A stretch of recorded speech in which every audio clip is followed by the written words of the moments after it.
ये आकाशवाणी गोरखपुर है। अब आप वेद प्रकाश पाठक से क्षेत्रीय समाचार सुनिए।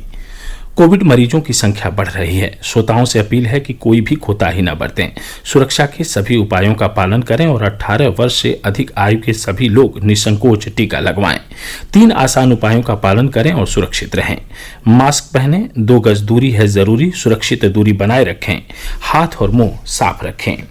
और अब समाचार। मुख्यमंत्री योगी आदित्यनाथ ने कहा है कि प्रदेश में ऑक्सीजन और कोविड टीके को बर्बाद होने से हर हाल में बचाया जाना चाहिए।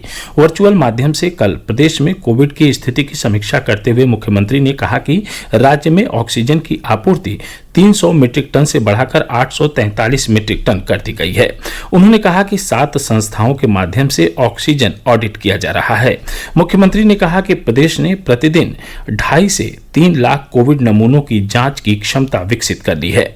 उन्होंने कहा कि इस समय राज्य में L1 की सुविधा वाले 1,16,000 और L2 व L3 सुविधा वाले लगभग 75,000 बेड उपलब्ध हैं। मुख्यमंत्री ने कहा कि राज्य में आंशिक कोरोना कर्फ्यू लागू है, लेकिन आवश्यक सेवाएं और औद्योगिक गतिविधियां सुचारू ढंग से चल रही हैं।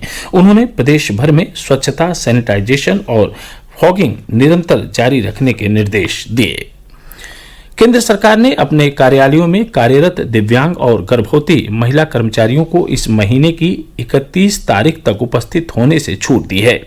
कोरोना वायरस के प्रसार को रोकने के लिए निवारक उपायों को सुनिश्चित करने की दिशा में कार्मिक और प्रशिक्षण विभाग द्वारा उठाए गए कई कदमों के बाद अब सरकार ने यह एक और छूट दी है। जिन कर्मचारियों को कार्यालय आने से छूट दी गई है, उन्हें घर से ही काम करना होगा। कंटेनमेंट जोन में निवास करने वाले केंद्र सरकार के सभी कर्मचारियों को भी तब तक कार्यालय आने की छूट दी गई है जब तक उस क्षेत्र को कंटेनमेंट जोन से बाहर अधिसूचित नहीं कर दिया जाता। आदेश में कहा गया है कि कार्यालय आने वाले सभी अधिकारियों को मास्क पहनने, सुरक्षित दूरी बनाए रखने, सैनिटाइजर का उपयोग करने और साबुन तथा पानी से लगातार हाथ धोने सहित कोविड उपयुक्त व्यवहार का सख्ती से पालन करना चाहिए। प्रदेश में कोविड के सक्रिय मामलों में लगातार कमी आ रही है। स्वास्थ्य विभाग की ओर से जारी दैनिक कोविड बुलेटिन में बताया गया कि इस समय राज्य में कोरोना के सक्रिय मामलों की संख्या 2,54,118 है, जो 30 अप्रैल को दर्ज किए मामलों से लगभग 56,000 कम है। पिछले 24 घंटे में प्रदेश में कोरोना के 28,076 नए मामले सामने आए हैं, जबकि 33,117 कोविड मरीज स्वस्थ हुए हैं। राज्य में अब तक कुल 11,84,688 लोग महामारी से स्वस्थ हुए हैं।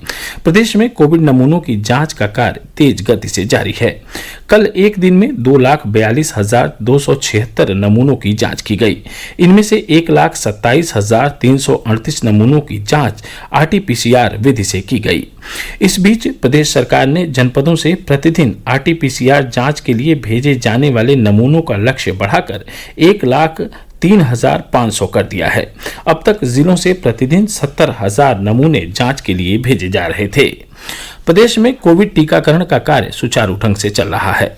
अब तक 1,08,51,474 लोगों को कोविड का पहला टीका और इनमें से 26,64,652 लोगों को कोविड का दूसरा टीका लगाया जा चुका है। राज्य में 18 से 44 वर्ष की आयु वर्ग के 85,246 लोगों को भी टीका लगाया गया है। सोशल मीडिया पर इन दिनों एक वीडियो तेजी से वायरल हो रहा है, जिसमें कहा जा रहा है कि फिटकरी के पानी का सेवन करने से कोविड-19 से बचा जा सकता है और इससे संक्रमित व्यक्ति भी स्वस्थ हो सकता है। पत्र सूचना कार्यालय ने एक ट्वीट में स्पष्ट किया है कि यह दावा बेबुनियाद है। कोरोना वायरस से संक्रमित होने पर सही इलाज के लिए विश्वसनीय डॉक्टर से सलाह जरूर लें। रायबरेली जिले से भारतीय जनता पार्टी के विधायक दल बहादुर कोरी का आज कोरोना संक्रमण से निधन हो गया। मुख्यमंत्री योगी आदित्यनाथ ने उनके निधन पर गहरा शोक व्यक्त किया है। उप मुख्यमंत्री केशव प्रसाद मौर्य ने भी उनके निधन पर गहरा दुख व्यक्त किया है। उन्होंने कहा कि दलितों, पिछड़ों, गरीबों और किसानों के उत्थान के लिए सदैव प्रयासरत रहने वाले श्री दल बहादुर कोरी का निधन भाजपा और समाज के लिए अपूरणीय क्षति है। प्रधानमंत्री नरेंद्र मोदी ने वरिष्ठ पत्रकार शेष नारायण सिंह के निधन पर गहरा दुख व्यक्त किया है। एक ट्वीट में श्री मोदी ने कहा कि उन्हें पत्रकारिता जगत में महत्वपूर्ण योगदान के लिए हमेशा याद किया जाएगा। प्रधानमंत्री ने शोक संतप्त परिवार के प्रति संवेदना व्यक्त की। मुख्यमंत्री योगी आदित्यनाथ ने भी उनके निधन पर गहरा शोक व्यक्त किया है। इसके साथ ही क्षेत्रीय समाचारों का बुलेटिन यहीं संपन्न हुआ। नमस्कार।